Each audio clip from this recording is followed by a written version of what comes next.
the Berlin Open just announced their wildcard list. And right there, between Sabalenka, Gauff, and Rybakina, the three best players in women's tennis right now, is one name that should not be on that list by any conventional logic. Alexandra Eala, wildcard, Birmingham champion, world number 33. And she starts playing in Berlin on June 15th, 4 days from now, against the best field she has ever faced in her life. That list reads like the final 8 of a Grand Slam. And the Berlin Open just announced they wanted Alex Eala in it by name, not because her ranking forced the issue, not because she qualified her way in, because they called her up and said, "We want you here. Come." The girl who started 2020 ranked outside the top 500 just got personally invited to play Sabalenka on grass 1 week before Wimbledon. Let that image sit.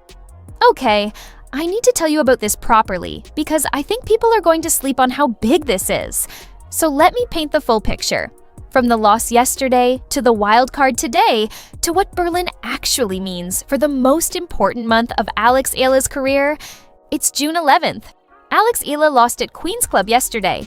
6-2, 6-2 to Jovic. And I'll be honest with you, it was not a good match. She made too many errors. Jovic's forehand was a wall she couldn't find a way around. You could see the fatigue from 9 matches in 10 days across 2 cities, Birmingham, then immediately the train to London, then Queen's Club. The schedule was brutal, and the body finally said enough. Anyone watching could see it wasn't her best. Anyone watching could see the tank was running low. And within hours of that loss, the same Wednesday evening, the Berlin Open posted this on their official account. Wildcard news! Alex Eala is heading to Berlin. We can't wait to welcome her. The same day she lost. They didn't wait. They didn't reconsider. They announced it like it was good news. Because for them it was. That is what it means to have become someone. You lose at a WTA 500 on a Wednesday, and a tournament with Sabalenka and Gauff and Rybakina in the draw is announcing your arrival on the same Wednesday evening like you just signed for Real Madrid. The loss didn't change what they think about Alex Eala, because one bad match doesn't undo what this grass season has already shown. And the Berlin Open clearly understands that better than any headline from yesterday does. Now, let me tell you about this Berlin field, because I need you to understand the level of what she's walking into. This is not a comfortable warm-up against familiar names. This is the most dangerous grass court field assembled outside of Wimbledon itself. Aryna Sabalenka, world number 1, 3-time Grand Slam champion, the most dominant server and baseline striker in women's tennis right now. She hits the ball so hard and so flat that even top 10 players struggle to redirect pace against her. Elena Rybakina, Wimbledon champion, world number 4, has been a top 5 player for 3 consecutive years, and on grass specifically, she is arguably the most dangerous server alive. Coco Gauff, world number 3, US Open champion, a player Alex has beaten before, at Indian Wells in one of the biggest wins of her career, but who will show up to Berlin with full preparation and full confidence. Karolina Muchova beat Alex at Miami in April. Jessica Pegula is the steadiest, most consistent player in women's tennis, not named Sabalenka. This is not a soft draw to rebuild confidence. This is a trial by fire, the kind of trial you don't survive by accident. You survive it, or thrive in it, only if your game is genuinely ready for the best in the world. And here's what I believe, and what the last 3 weeks have been building toward. On grass, Alex Eala's game is ready for the best in the world. Not maybe, not probably, is. Let me explain why I believe that. Start with the serve. Alex is left-handed. On grass, where the ball stays low, skids, and gives you almost no time to set your feet, a left-handed serve creates angles that right-handed players have been trying to read from right-handed servers their entire career. The slice serve out wide on the deuce court from a lefty kicks away into the doubles alley at an angle that feels physically wrong to the returner. The serve up the tee on the ad court jams into the body from a direction that right-handed players almost never have to deal with. Sabalenka is the best returner in the world. Rybakina hits the most aggressive returns on tour, but neither of them has faced this left-handed serve on grass from a player who has spent the last 3 weeks proving she can close out sets, matches, and championships with it. Then the slice.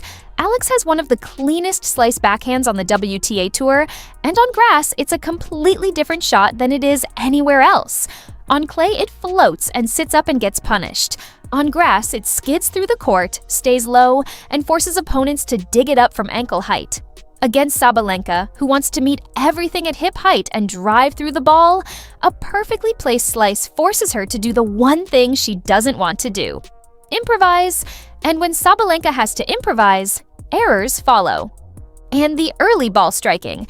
Alex is at her best when she's stepping inside the baseline and taking the ball before her opponent has had time to recover. On clay, that instinct gets shut down because the ball bounces high and slow, and there's always time to reset. On grass, there's no time to reset. Pace comes back at you fast. The player who takes the ball earliest wins. And nobody in the last 3 weeks has taken the ball earlier than Alex Eala on a good day. 7 wins from 8 matches this grass season. Birmingham champion. Name on the same trophy as Billie Jean King and Maria Sharapova. Number 33 in the world. And the only loss was a bad day against a player who has been one of the hottest on tour. That is the Alex Eala who is going to Berlin. And here's something I keep coming back to when I think about her as a competitor. This is not a player who is intimidated by big stages. This is a player who beat Coco Gauff at Indian Wells when nobody outside the Philippines thought she could. Who went into Birmingham ranked number 37 as the top seed with a target on her back from day one, and navigated 5 matches including rain delays and a Czech curse and a 3-set final without cracking once. Who has been playing professional tennis since 2020 against players who were already established when she was still learning the game. She is 21 years old, but she does not play like a 21-year-old. She plays like someone who has already been through the fire enough times to stop fearing it. Berlin is the fire, the best version of the fire, and she has a wildcard invitation to walk straight into it. Then Wimbledon, 8 days after Berlin ends. June 29th, the All England Club, the biggest grass court tournament in the world. And for the first time in her career, Alex Eala walks into the Wimbledon main draw, having already played a full tournament against Grand Slam champions on the same surface. Not warm-ups, not practice sets, real matches.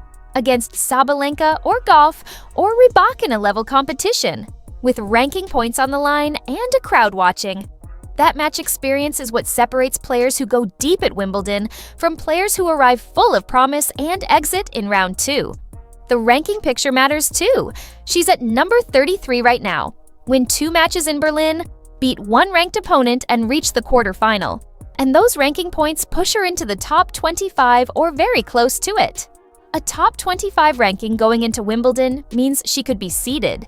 A seeded Alex Eala at Wimbledon is protected from facing Sabalenka or Gauff or Rybakina until the later rounds. It means she gets to build momentum through the draw the way the top seeds do, rather than running into a world number 1 in round 3 because the draw landed wrong.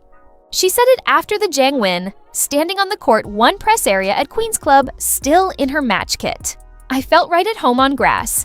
I probably had a day or 2 training before Birmingham. But I felt right at home, and I really enjoyed last week. I'm trying to keep that momentum going. That's the quote of someone who has found a home. Not a surface, a home